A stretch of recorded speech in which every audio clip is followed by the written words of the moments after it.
Oke, Assalamualaikum warahmatullahi wabarakatuh. Perkenalkan, nama saya Jan Hanifah. Saya dari kelas C dengan NIM 111662510. Nah, pada kesempatan kali ini nih teman-teman, saya akan memaparkan hasil pengamatan dengan judul Sustainable Living di Lingkungan Kalibaru. Nah, sebelum itu aku memiliki tujuan. Tujuan pengamatan ini adalah untuk melihat praktik sustainable living di sekitar tempat tinggal saya, mengaitkannya dengan konsep ekoliterasi dan pendidikan sepanjang hayat, serta menemukan ide aksi nyata untuk perubahan kecil di lingkungan.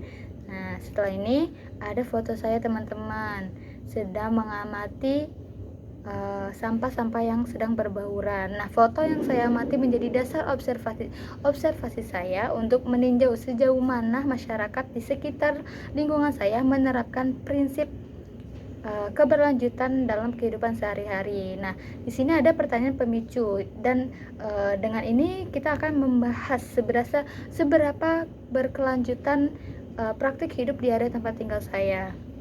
Nah, selanjutnya itu ada tiga foto saya. Nah, dari sini, dari hasil pengamatan yang sudah saya amati di lingkungan saya sendiri, kondisi jalan masih banyak sampah plastik. Warga belum memiliki tempat sampah terpisah organik dan anorganik, serta masih ada kebiasaan membuang sampah sembarangan dengan prinsip 3R belum diterapkan secara konsisten, sehingga perlu adanya edukasi berkelanjutan. Nah, dari tiga foto ini kita sudah bisa melihat kalau misalkan lingkungan saya sendiri masih belum bisa menjaga kebersihannya, belum bisa menjaga sampahnya masing-masing.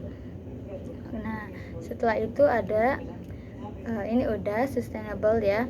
Nah, dari sini dari explain sustainable and ekoliterasi itu sangat penting karena memiliki pemahaman ekologi, masyarakat bisa lebih sadar akan dampak kebiasaan mereka terhadap lingkungannya.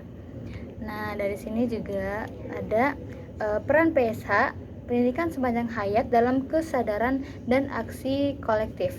Nah, disinilah pendidikan sepanjang hayat berperan.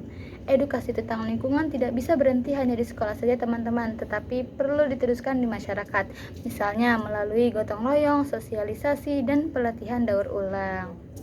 Setelah itu ada explain studi kasus relevan. Salah satu contoh nyata adalah bank sampah.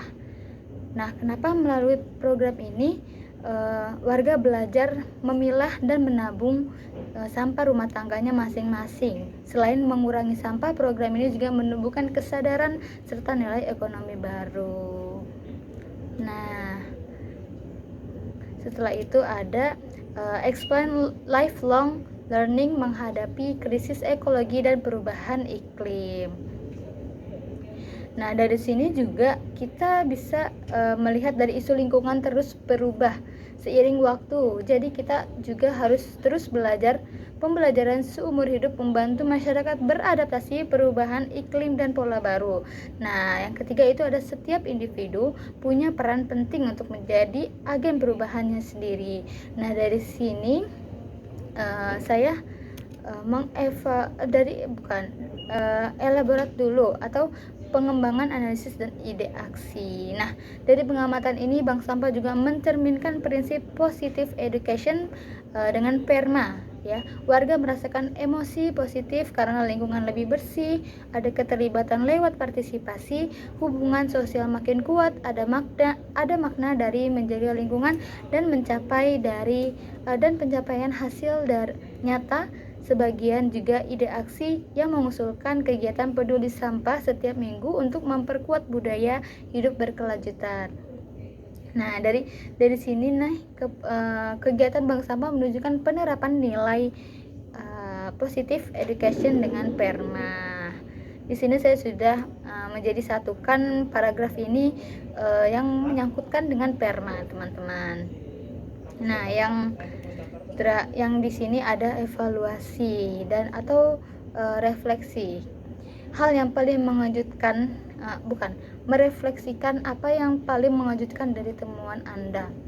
Dari pribadi saya sendiri, hal yang paling mengejutkan dan hal yang paling membuat saya sedih dengan lingkungan di sekitar saya itu masih banyak sekali warga-warga yang tidak peduli dengan sampahnya masing-masing.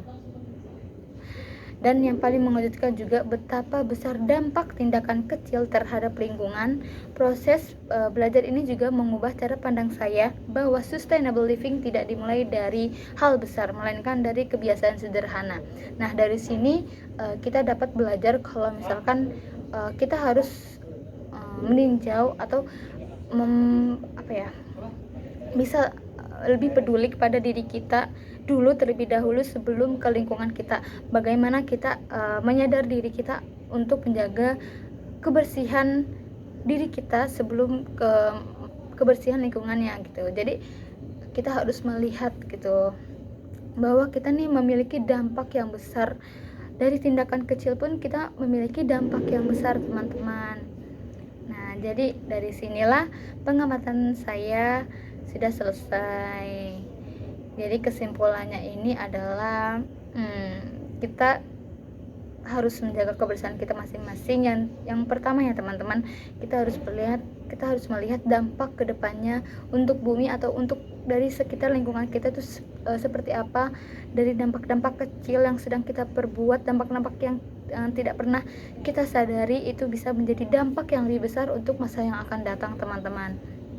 Jadi setelah ini saya akan bilang bersama kita bisa melindungi bumi untuk masa depan yang lebih baik. Oke, terima kasih sudah selesai untuk memaparkan materi pengamatan saya. Terima kasih. Wassalamualaikum warahmatullahi wabarakatuh.